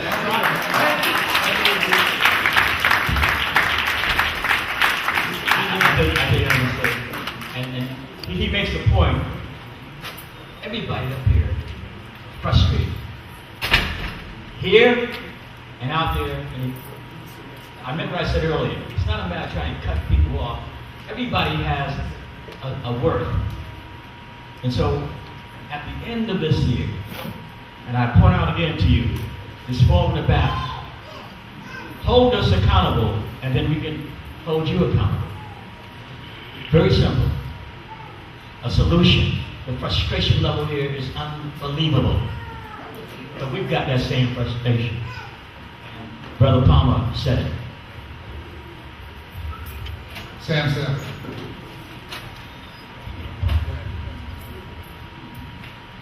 I've been doing this too long. The frustration, but I would like to be here knowing that the day made a difference. The day made a difference. And I want to challenge the brothers in here that beat their chests, call themselves leaders, know that you answer the call that you're your brother's keeper. Amen. And today I'm willing to stand up and say that I'll take responsibility for 1 month of rent with his brother and his 3 kids. And I want to be given 6 months of rent, so I need 5 other brothers. I don't know where we can find a place to stay. We're going to find somewhere in Hartford, North Hartford. But I'll cover 1 month of the rent. I take responsibility. I need to cover 6 months of rent. I need 5 other brothers who put their money where their mouth is. You don't have it now, it's okay. You'll find a way to get it. Throw a chicken sale. Sell some things you don't need in your house. I need 5 other brothers to be a brother's keeper. To get his little princesses in a place. 1. That's going to take 1 month. I need 4 more brothers. Hello? Y'all come on up, stand up. I want people to see. I need 3 more.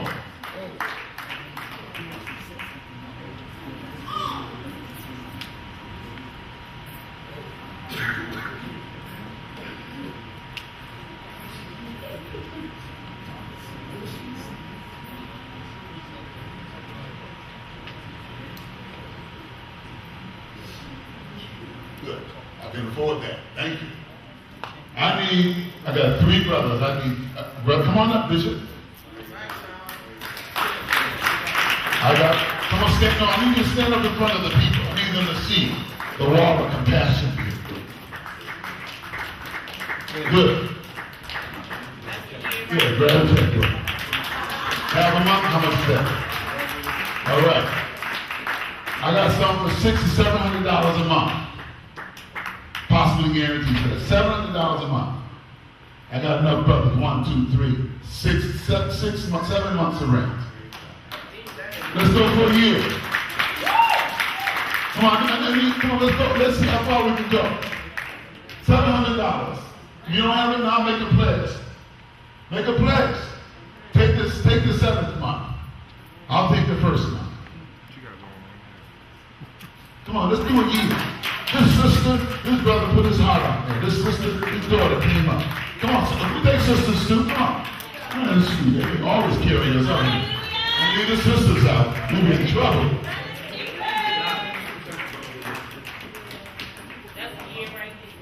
You guys made my day.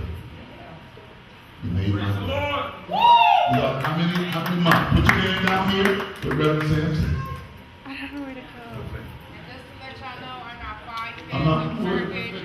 I'm not worried about the people. We're worried about the people. Yes. I just got a suggestion that we pass a hat. Everybody that got any loose for a month? Okay, Bishop, put your name down on paper. This is a commitment to God. Yes, please. We have should have about a month, brother. Is it 3 daughters? 3 daughters. You need anything else for them? You need school uniforms? You got school uniforms for me. Just give me their size. I sell uniforms. You got whatever uniforms you need for your kids. All right? And we got a worker here. Now we need a job, but we're going to work on that. Because we definitely need this community organized. I want to thank the chief while we're doing this, for allowing that boy, making a way for that boy to get home. That had the unfortunate issue the other day with the pig. And his leadership did not stop. And he got the boy home. That was the most important thing, getting that boy back to his mother. And he's well. And he made that happen. When you do have a police chief that's willing to work with you, that's willing to hire you, people that look like us, that's willing to talk to us. Things are going to happen out there. But in the end, you know you got someone you can talk to. And I want to thank you, Chief. You weren't there to see the weight that came off that mother's chest. We were able to take the boy home. I'm glad that we were able to take the boy home. So I want to thank you guys. We're going to get to that place, brother. We're going to find a job for you. We're going to find a job for you. Okay, Urban Lee just committed to a job. Thank you.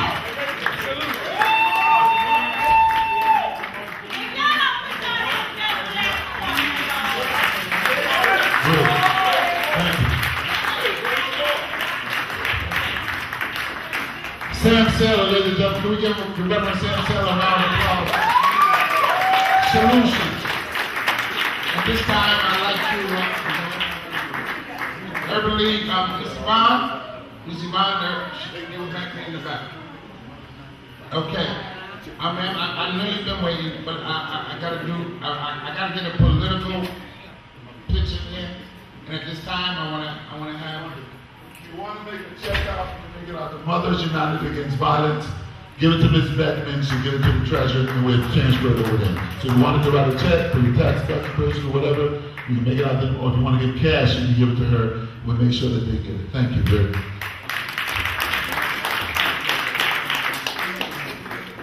So, introduce yourself. That's fine. I want Eric, come up here. I know they call on you on your cell phone, but come up here. I so much to say, but my name is Brandon McGee. Before I was an elected official, I was Brandon McGee. And I've heard so much tonight, to the point that it's just overwhelming. This is the same community that I grew up in. Grew up on Barber Street, Stowe Village, Cabot Street, Warren Street, still there. And I think one of the things, a lot has been said, and I'm really happy that we're having these conversations, and we've been having them. But I think one of the things that we have to continue to do is affirm each other. We know what that is, right? That is appreciate what others are saying. And I hear you all. I'm just as frustrated as you are, and I'm in my head, Brandon, you gotta be Mr. Politician, you can't be angry. I'm mad. I'm angry. But I think what's really helpful is how are we channeling that anger as leaders. And all of you I deem as leaders in this room. I really do. And I'm not saying anything because I need your vote, because ain't nobody running against me this time. I'm just here. I'm here because I'm tired. At 30, I'm exhausted. This is a lot. I sat over, and just bear with me, I sat at CRT Generations yesterday. 12 young people. Couldn't be still for nothing, just angry.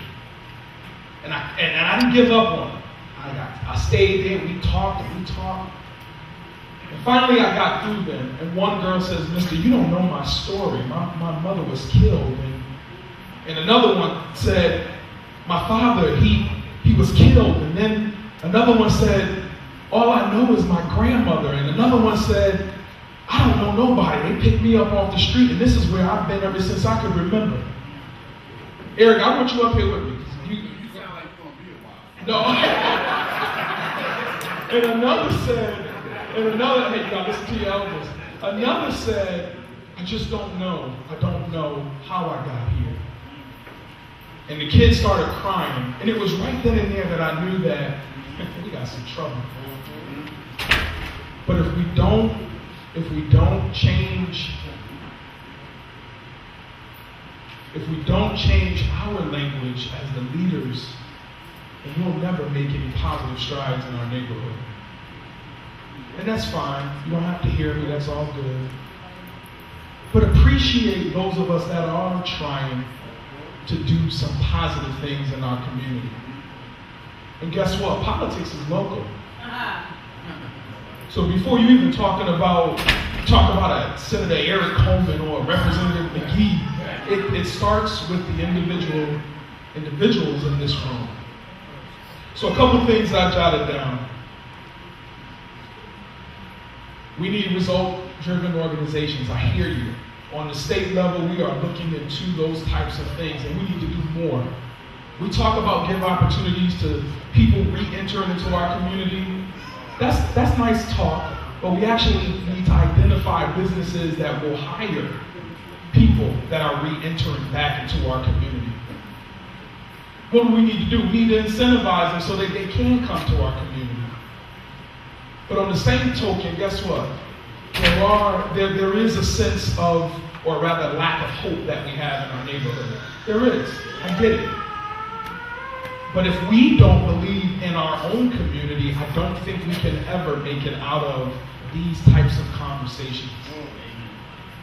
So, like many have said in this room, I'm really tired of coming to the same sort of conversation, but I am interested in hearing from those that are frustrated, but moving to the next level. This is years of not being able to say anything. I hear you. I hear my sister right here. Educated. We got masters. We're good. We're right here in the city. We're making some things happen. But on the same token, we have to think of strategies to engage people where they are. We are living in a period of time when things have gone so awry. And I often try to pinpoint exactly where things got off track. And I haven't been able to do that. But I do think that at least part of the problem is we have adults in our community that are doing, I think, the best that they can, but they need some help.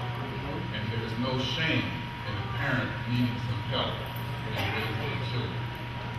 What we've done, unfortunately, as elected officials and administrators, we've been sort of penny wise and pound foolish. That is, we've taken and cut budgets for programs that were designed with the purpose of assisting young people. Part of what I believe is that we need to put young people under the supervision of responsible adults for as long as possible. If it's not parents can't be with children 24 hours a day. It's got to be teachers, it's got to be coaches, it's got to be mentors, it's got to be people who are involved in character building and imparting significant community values to our young people so that they will develop work ethic, so that they'll develop respect for authority, respect for elders. And a very practical reason, for as long as a young person is under the supervision of a responsible adult who's being nurturing and assisting that young person's positive development, that's all the more time that young person doesn't have to be distracted and taken off path by some of the negative influences that may be in our community. So, secondly, I'm involved in a small business myself, and I appreciate entrepreneurship. I think that we do have to teach that to our young people, because for whatever reason, we've evolved to a point in our society where technology has taken over, machines have taken over, and so there are less jobs in manufacturing, less jobs where people can just walk off the street and get those positions. And I don't think that we taught or developed a mindset enough for our young people to think in terms of what product or service they can provide that will enable them to support themselves and their families. And so I think it is true, we do need to put a little bit greater emphasis on entrepreneurship and going into business for ourselves. Jobs, I think, is the primary key. We have a level of despair and frustration in our community, and it does go back to economics. If we can't support ourselves and our family, we don't feel good about ourselves. We don't have the level of dignity and pride I think is sufficient in order for us to be healthy individuals and a healthy community. And it does go back to economics. I think we do need to hold institutions and private employers as well as public employers accountable. But one of my biggest frustrations was, I think we've succeeded in changing it, but there was a point in time when you could stand on the corner of Woodland and Asylum Avenue, and you would see a great volume of traffic flowing inward to the city of Hartford during the morning rush hour, and then that same volume of traffic flowing outward during the evening rush hour. And what that meant is that the people who were working in the city of Hartford, who did not live in the city of Hartford, who would be coming in the mornings, and at the end of the workday, they would be leaving. At one point in time, Hartford was known as the insurance and financial services capital of the world. And it could be again, but what we haven't done is to hold the private employers as well as the public employers in the city of Hartford accountable and have them to commit to employing and training residents of the city of Hartford. I think it would be in their own best interest, because to the extent that they're training and employing people, it's broadening the tax base of the city of Hartford, which would lessen the tax burden that they have to bear. I have the chair of the Hartford Planning and Zoning Commission, Sister Sarah Borman. She has some comments and some resources she would like to make available to the community. Hi, I'm Sarah Bronin. I'm the chair of the Planning Commission, and you might ask, well, what am I doing here? But I've been listening a lot to all of the comments, and I actually think that sounds rather odd, but planning and zoning regulations can actually address some of these problems. One of the things, I took a 2-hour tour today with John Thomas of this neighborhood, and one of the things that he said and emphasized, and I heard again today, was the bodegas are too close together. Our commission is just is tomorrow going to be putting out for public comment a new zoning regulation that says that these bodegas can have to be 1,500 feet apart, meaning they can't even be on the same block. I see in this neighborhood in Clay Arsenal and some of the other neighborhoods, 3 on one corner. And maybe that's good, but it doesn't seem like it makes that much sense for a number of the reasons here. Another thing that we're doing, one of the projects that John is working on is the Swift Factory. And he said, we're going to have to go through all of these, jump through hoops, get approvals, do this and that to make this into housing. And I said, no, all we need to do is rezone this property, make it into a different district. And with that, all of the problems, in terms of getting approvals will be solved, and we can get housing there. I looked at a lot of industrial, old industrial uses, looking around this neighborhood, there's a lot of those. Little City Hall, 2 hold them. so many underutilized buildings that through our planning and zoning regulations, John, who's going to be a new commissioner on the Planning and Zoning Commission, thank goodness, I'm very excited about that. And they're going to be working on those issues. So I'm going to leave you a stack of cards. I'm a law professor. This is a very nerdy topic. I don't quite have the passion of some of the other speakers, but I thought I would just introduce that as a concept, an alternative solution to get at some of these land use problems. So I thank you for your time. I'm sorry we're going to have to run out because our babysitter is leaving soon, but I thank you so much. I want to say two things. I work with the majority of people in the South End. I work with Blood, with Crips, with Lion King, with Hancock. I don't care, regardless of what colors they rock, we're still oppressed. But now it's not the oppression that Martin Luther King fought for. Now we're oppressed with ignorance because it takes knowledge, wisdom, and understanding in order to elevate our people. So it takes one person, each one reach one, teach one. So I challenge everybody here to do that. Thank you.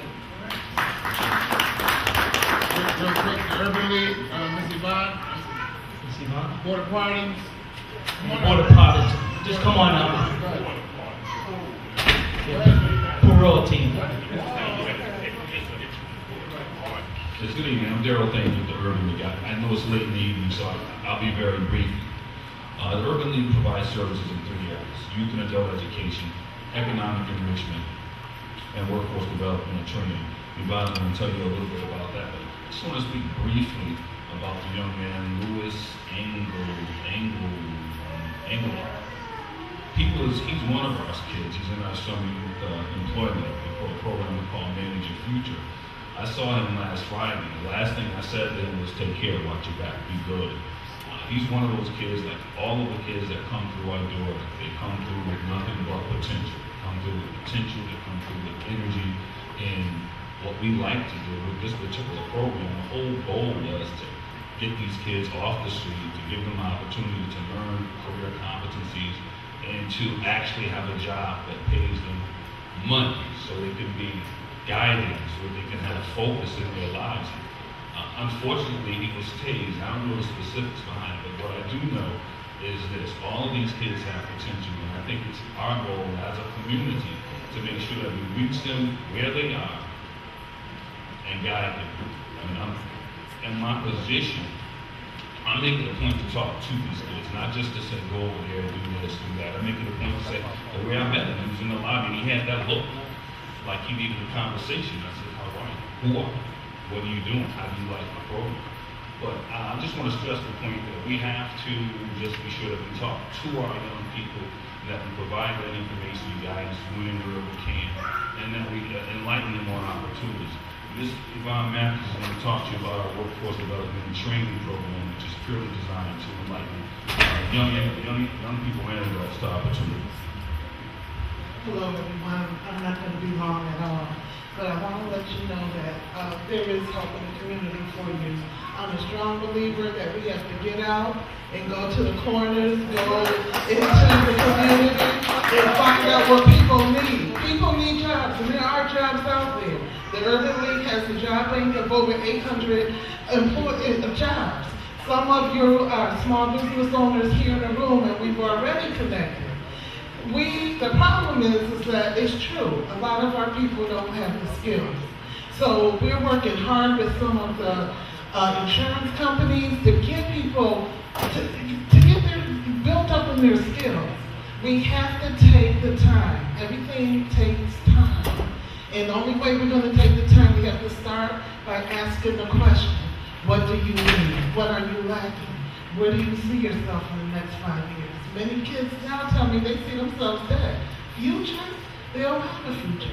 But it's up to us to tell them, yes, we have a future. And I and a lot of us around the room were around when Jesse Jackson came to every high school. And he said, you are somebody. Y'all remember that? And we are who we are a lot of the times because of that speech, because our teachers weren't telling us that we were anybody. Our pastors weren't telling us that we were somebody. Our parents were working, trying to make it happen, trying to keep food on the table. So we have to be those that are going to go back out into the community and reach out and say, you are somebody. You have value. And you are going to make it.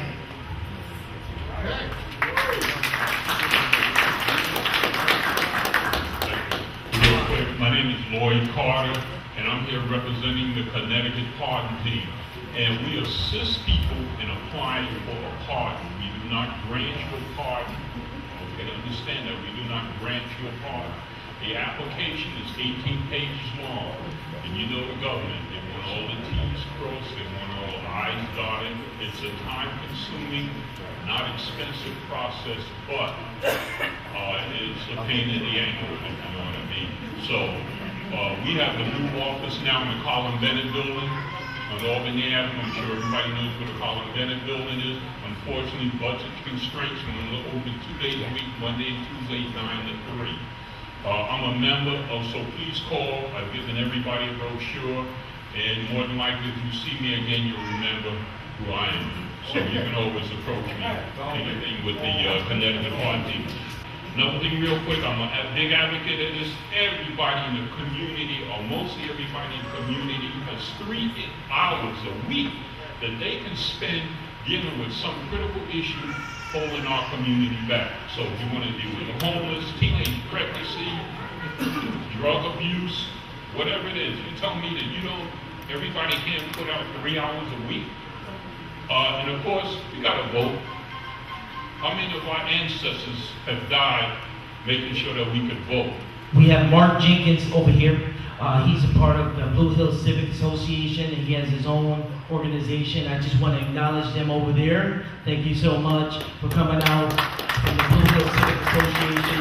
That's another resource of ours that they came in and said, Miss Vicki Clark, she sent Mr. Mark Jenkins over to get some information and give out some information. And so we thank you. And also we want to thank Hartford Public Access TV 5 for their outstanding work and what they're doing in the community on 28 Sargent Street. They work with the youth intern program, and if you are a producer and you want your voice heard, come on down to Hartford Public Access on Sargent Street. I've been a producer for almost 10 years at Hartford Public Access, and if you want your voice heard and you want some concerns made, come on out and produce a program. Do what it takes. And work with our young people, and and just volunteer time, like Mr. Lloyd said, 3 hours, just 3 hours to volunteer time a day. Thank you so much. Good evening, everybody. Good evening. I don't have a question. I have a resource to offer. I work as a victim advocate for sexual assault survivors, and I heard someone talking about resources, and I know the rally or this session was about violence, and a lot of times when we talk about violence in our community, we talk about gun violence, we talk about gang violence, but we leave out survivors and victims of domestic violence and sexual assault. And it's very important for all of us, to number one, we all can be an advocate or a supporter of a victim of sexual assault. And one of the best ways to be an advocate or a support person is to say 3 words. I believe you. I believe you. That does so much for a victim or survivor. Without any questions asked, forget what the story you heard about, okay, that's your uncle, and like all of that, I believe you. I believe you. The second thing is there is a 24-hour hotline that anybody can access at any time of the day. And I know I see pens and papers. The number is 888. It's a good number to take down, y'all. 888-999-5545. That's the English hotline, and for Spanish speakers, it's 888-568-8332. There are 9 rape crisis centers in the state of Connecticut. The closest one, there is a Hartford satellite office, but that office is connected to the New Britain office. But there's always a victim advocate waiting to take a call. I work my specific job is to work with the Manchester Office of Adult Probation as a victim advocate So I work on the sex offender supervision unit, meaning I participate in the sex offenders treatment groups, but I also make sure that victims know about the resources that are available. And sorry to take up the time, but I want to make sure y'all know how important this is, you know? The statistics say that 1 in 4 women by the age of 18 will be sexually assaulted. So if you look around the room, I'm sure there's more than just me who's a survivor. Amen? For men, for boys, you know, the statistics say anywhere between 1 in 5 and 1 in 6 men will be sexually assaulted. So look around the room, you know, and I'm not trying to out anybody, but we make up this community too, you know, and we need to be careful and take ownership in a way by loving and supporting folks who've gone through. Not casting judgment. That's for the judges, the attorneys, and all those people to do. But us, you know, hermana, brother, sister, that's all we got. I believe you, you know? All right, let's go. Mr. Asari from the NAACP. Yes, he is here. And he's going to take a minute, amen, to just for acknowledgement. Good evening. You know, I first want to thank God for blessing me to be here tonight and to be alive and well. You know, and I'm the president of the Greater Hartford branch of NAACP, civil rights organization that's been fighting for civil rights, especially for people of color for over 100 years. It was incorporated in February the 12th in 1909. And we're still here. And it seems like it's needed more today, or as much today as it was back in the 30s, 40s, 50s, and 60s when we didn't have any rights. And now that we have rights, it seems as though those rights are being violated on a daily basis. So I just want to let you know that you can very easily become a member of this organization by simply filling out a membership form and paying $30 a year. Or you can become a life member, like I am, you know, and just pay, you don't have to worry about it after that. We meet every the first 2 of the month at the Community Health Service on Albany Avenue at 7 p.m. And it's open to the public. Anyone can come and attend the meetings. We look forward to seeing some of you there so that you can help us to fight for your rights. Thank you. My last question, comment is from Bishop McCarter. And he's from the WKND 1480. He's keeping that station going. Come on over. Thank you. We're here representing WKND, the Power 1480, and we desire to continue to be much a part of the community. We were the original voice of this community over the airwaves, and now 53 years later, we're still keeping it alive. We're still alive and strong. A special thank you to Mr. Lou Brown, because I'm standing on the foundation which he laid over 40 years ago at the original WKND in Windsor, Connecticut. And I'm striving to keep that alive. And I'm also in the process of purchasing WKND and bringing it back to this community. I need your prayers that I might obtain the financing to make this happen. It's been a 3-year process, but it's about to happen. It's about to become a reality. And I want to be added to the clearinghouse as well, representing the media of this community. We want to be a part of this community and having a voice. You have a voice through the airwaves. It's still here. We are the Power 1480 WKND. All right.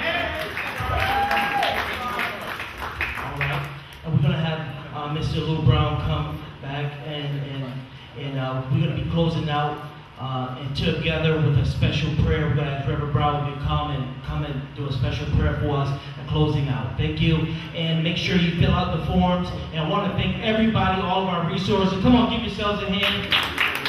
All right, and most of all, give God a hand. All right, thank you so much. Thank you so much. To the people who appeared here tonight,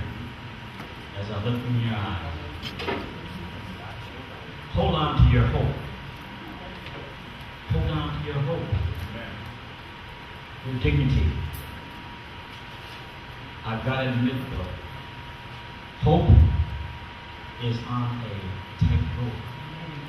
The frustration showing in this room, turn that into positive energy. Respectfully. Thank you so much for being here.